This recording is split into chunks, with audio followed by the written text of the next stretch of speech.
Hello, everyone. Welcome to week 15 of History 310 Online. The 30 years preceding America's Civil War is labeled by historians the antebellum era, and by almost any definition, it was a period of unraveling in American history, a time when the United States basically came apart at the seams. For many years after the Civil War, historians argued about the causes of that great conflict and generally looked to the antebellum era for answers. Some historians argued that the crisis of civil war was brought on by failed political leadership, that in particular a generation of bumbling politicians, including President James Buchanan, who was the last president to serve before the Civil War, so badly mismanaged the country's affairs that the Civil War was the result.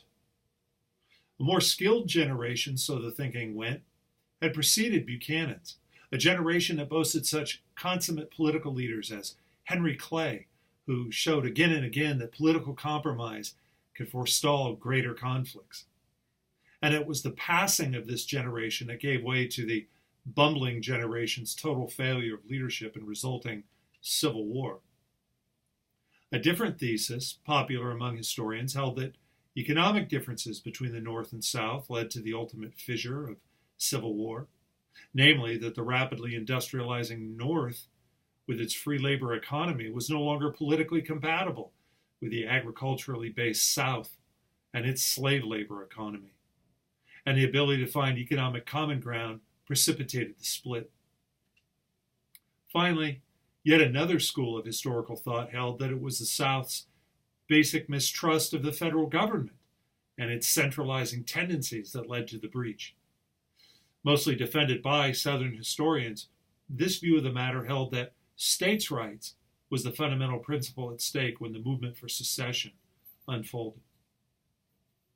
Now, it's curious that the cause most identified by contemporaries living during the antebellum period and the time of the Civil War, namely slavery, was often overlooked by historians or outright dismissed for many years, and not until the 1950s and 60s, nearly a century after the war, did historians again return to the theme of slavery and the political and cultural divisions it inspired as a chief cause of the crisis. This week you get to decide, and as you read chapter 13 from our textbook and study the week 15 lecture, keep in mind these various causes of civil war that define the antebellum period. No one at the time could have predicted with certainty that a civil war would arrive. But as you'll learn, almost everyone understood that with respect to the political conflicts of the day, the stakes were very high indeed, and that in some basic way, the future of the country was held in the balance. Now, you'll also finish reading Frederick Douglass's narrative this week and complete a historical analysis assignment based on your reading. Please take care to do your best work on this assignment, as the points you gain will contribute greatly to your overall score heading into the final essay in a couple of weeks.